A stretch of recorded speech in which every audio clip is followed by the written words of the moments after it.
Hey folks, just as promised, this week's video is about playing Tony Rice's Manzanita and also a couple tips for how to rehearse it with your band. If you didn't see last week's video, it was titled 4 Things You Can Steal from Tony Rice's Manzanita, and it covered some of the music theory and technical aspects of how you can take this song and put it into your own playing. It's definitely a good place to start if you want to learn a little bit more about how this song ticks, but that's not what today is about. First of all, we should probably talk about how the form works, and then we can learn how to play the song.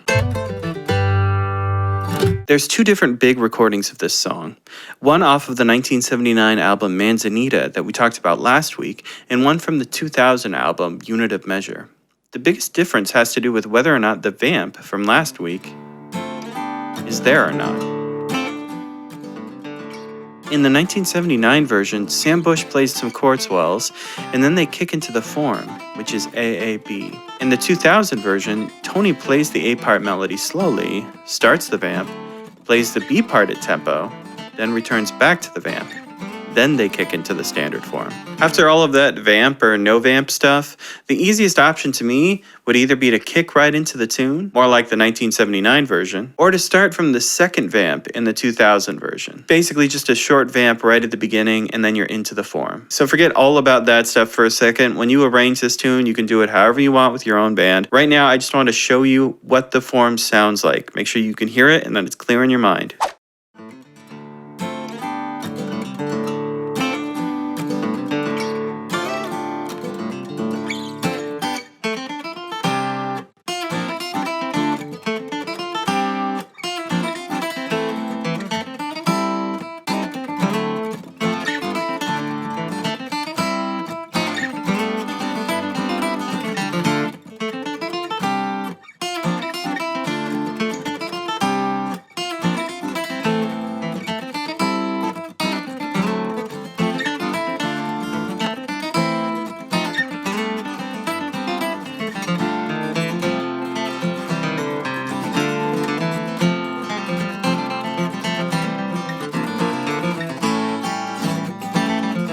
Cool, if you're following the form and you've decided on vamp or no vamp, then we can move on. Let's learn how to play this baby. Alright, I have to say this if you've tried to learn this song before. Specifically if you purchased the Tony Rice Guitar Tab book from 1984. I'm sorry. There's tons of bad transcriptions of this tune out there, and this book might be the worst. I'd guess that about 30% of the chords are wrong, and all of the timing and syncopation is just all over the place. You're telling me that Manzanita is in 12/8? 12/8? Come on, really, 12/8? I don't think so. So knowing that, I've tried to do 2 things with this arrangement. And those things are to, number 1, play in the same position as Tony, but number 2, I want to play the song the simplest way possible. Think like Tony Rice Real Book. So to start, here's the first 2 A parts with tab, and then we're going to talk about them a little bit.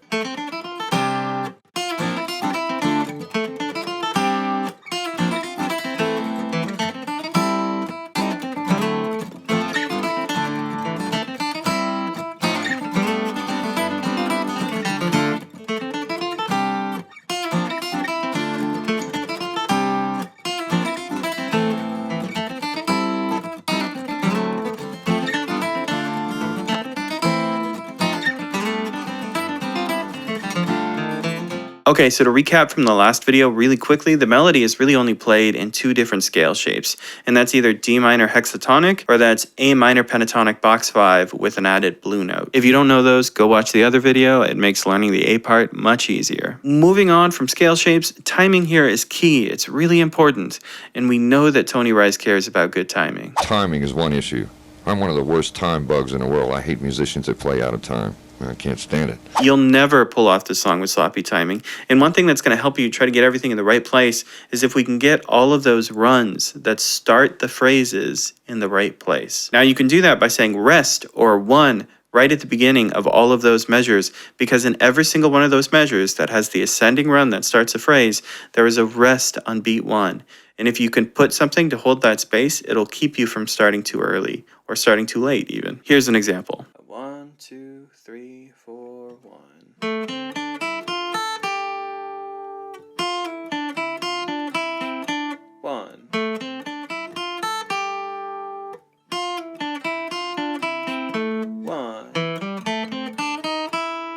The other big place to feel the fumbles is at the first and second ending of the A part. So like I just said, there's two different endings to this song. The first time we take this one, the second time we take that one. The first ending is in 6/4. In other words, that measure has 2 extra beats. That's something you really want to look for. Sometimes this gets written down as a measure of 2/4 and a measure of 4/4, but they're the same thing, right? 2 plus 4 is 6, so 2/4 and 4/4 or 6/4. But what's going to make this work out right is saying rest on this rest. Then the timing will work out. Just like we said before, we're saying rest right before we do that run, and then you're taking care of every single beat, right? We have one beat taken up by a set of eighth notes, we have one beat taken up by a quarter note, one beat taken up by us saying rest, and then all the other beats taken up by the eighth notes that lead that ascending run to start the A part again. In the second ending, sometimes what happens is you accidentally feel the wrong beat as beat 1 of the measure, and that's a little scary. Every once in a while, I accidentally internalize that beat is beat 1 of the measure, and that ruins everything else after it. Also, an important note is that walk you see on the D string is not something Tony ever played. This is just something I've put there to make the timing kind of easier to feel. Normally, some instrument tries to put something in there to fill the space, some little doodly-doo or something. So another thing we should say about the A section is what the rest of the band is doing. And everyone's doing these rhythmic stabs kind of in unison. So as long as you're not the lead player, you're all doing the same thing. And probably the easiest way to perfect this is if everyone's practicing it along to the recordings and everyone's singing the melody in their head while they're playing it. So the easiest place to mess it up is right at the endings. You have this moment where after strumming this G chord, you have to come to an abrupt stop on beat 2. And if you're feeling that incorrectly, where beat 1 is, and that's the measure where it's tough, that's where you're going to find those mistakes. So watch out for that. All right, so hard stuff's kind of over. The B part is pretty attainable because it's fairly straight ahead bluegrass. There's no weird measures or anything, so whoever's not playing lead gets to go back to just doing what they're good at. Good old bluegrass. Here's what that sounds like.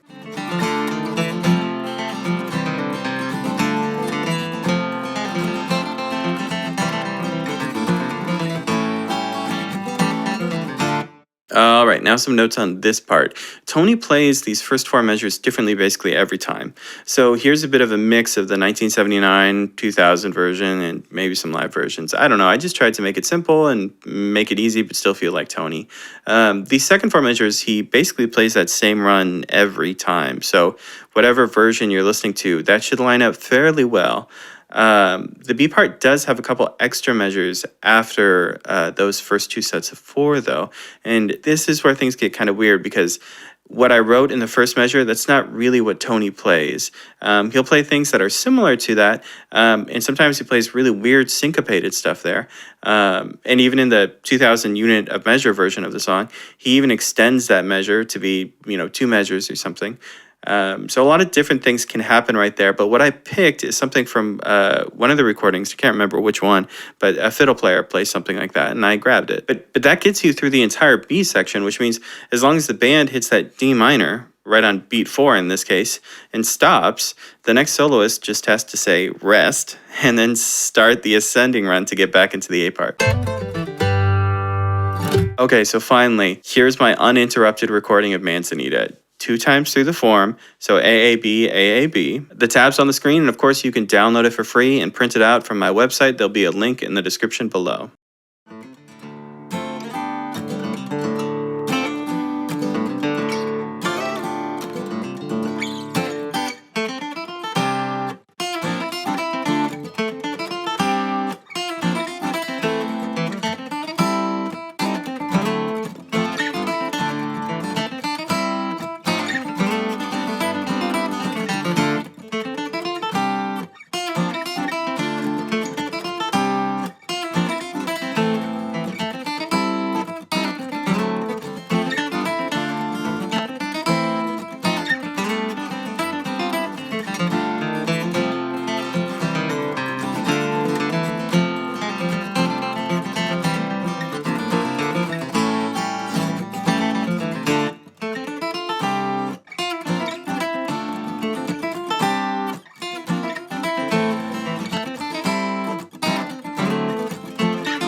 Whew, what a crazy lesson. All right, if you like taking a lesson from the biggest, baddest Billy Goat in the barnyard, there's a couple things you can do. Number one, you should like, subscribe, comment, do all those things. They make me happy.